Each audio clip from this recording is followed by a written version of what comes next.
Hi everyone and welcome to my channel. Today is Valentine's Day and I'm feeling all the love. Valentine's Day is a reminder of what a blessing it is to love others and to be loved in return. So in keeping with the theme of love, I want to talk to you guys about what happens when love has gone too far and it's no longer healthy.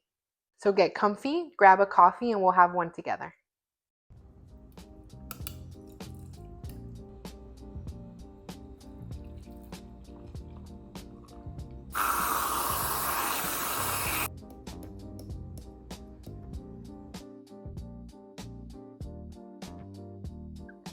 Mm, so good. Now that I have my coffee, let me introduce myself. My name is Jackie, and I'm a licensed mental health therapist, bridging the gap between lifestyle, habits, environment, thoughts, and emotions. I recently had a conversation with a friend of mine, and she was telling me about her brother. And for the sake of this video, we'll call him Frank. My friend's really worried about Frank because it seems that every time she talks to him, he complains a lot about his girlfriend and also seems to be turning into a very angry person and someone she doesn't really recognize. My friend said that she noticed that Frank's girlfriend had a lot of control over him and she couldn't understand why he wouldn't just leave that relationship.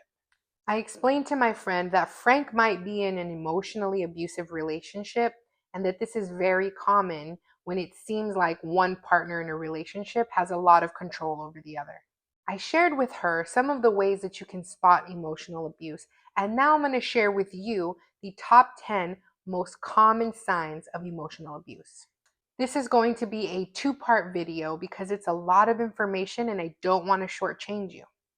Also, I want you guys to keep in mind that emotional abuse doesn't just apply to romantic relationships, it applies to all kinds of relationships. Sign number one is jealousy, often in the form of accusing someone of constantly cheating or accusing them of doing something wrong. You might be thinking to yourself, okay, Jackie, but jealousy is kind of fun sometimes. It makes things a little bit exciting. And you're not wrong. A little bit of jealousy every once in a while can be fun. However, jealousy becomes very problematic when it is irrational, when it is possessive, and when it is controlling. For example, if you are constantly being accused of cheating, that is a huge red flag. If you go to a restaurant and you are kind and polite to your server and you smile, and your partner accuses you of cheating, of flirting, calls you names, again, huge red flag and a good indicator of emotional abuse. Now, keeping in mind that jealousy is normal, again, a little bit of jealousy, there are healthy ways to work through that jealousy. A good way to work through jealousy is to acknowledge and express that emotion to your partner and have a discussion about healthy boundaries that you can establish together.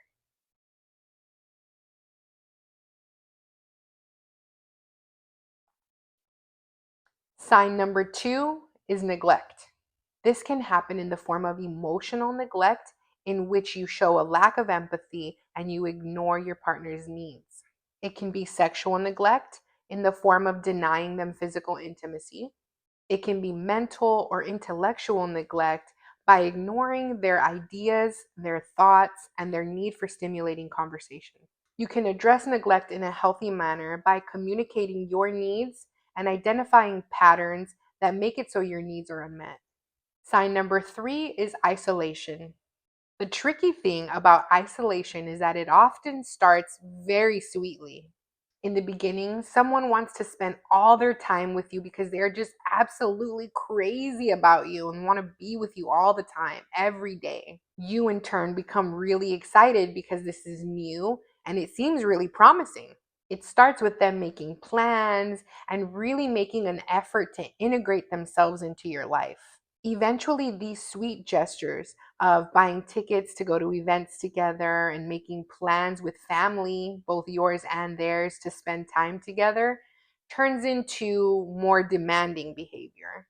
You might get more demanding questions, more accusatory questions, like, where have you been all day? Or who were you talking to? Later on, these stop being questions and start being commands.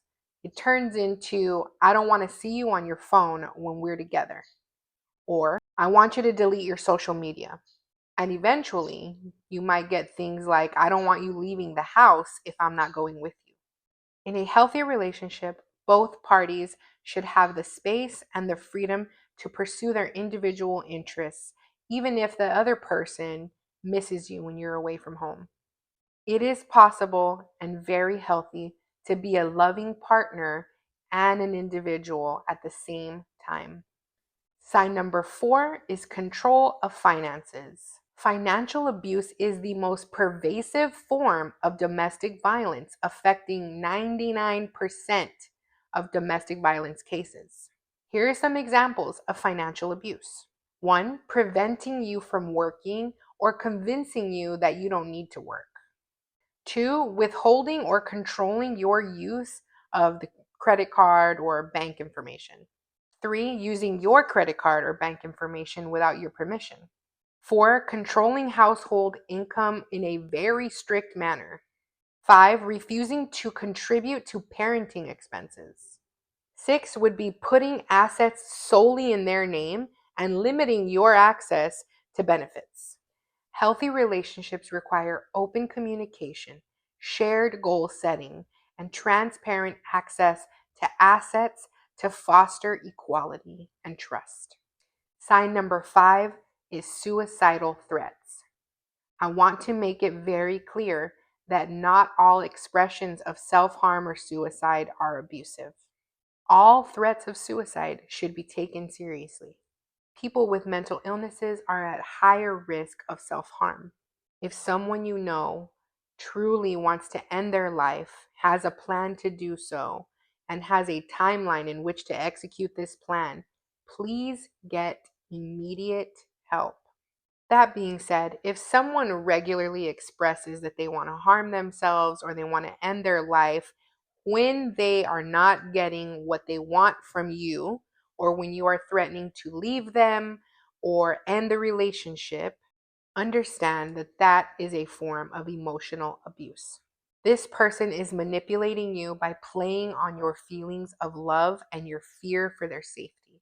Now, this video is all about recognizing the signs of emotional abuse rather than teaching you what to do when you are in an immediate crisis situation. So for the purpose of this video, just know that if somebody is threatening to harm themselves or expressing thoughts of suicide, get help immediately by calling 911, calling law enforcement for a welfare check. Do something.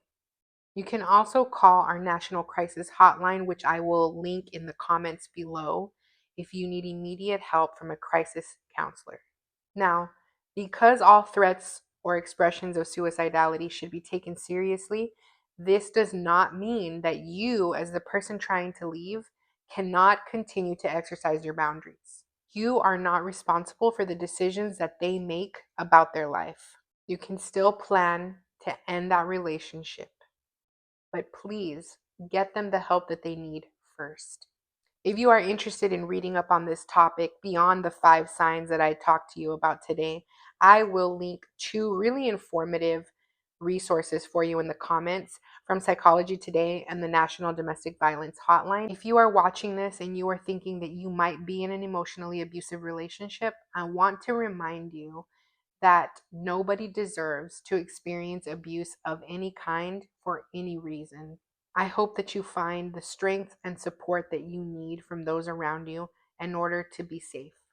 All right, that's going to wrap up this video. I want to thank you guys so much for watching. Don't forget to like, subscribe, and leave me a comment down below if there's anything that you want to see me talk about. I will see you next week for part 2. Thank you.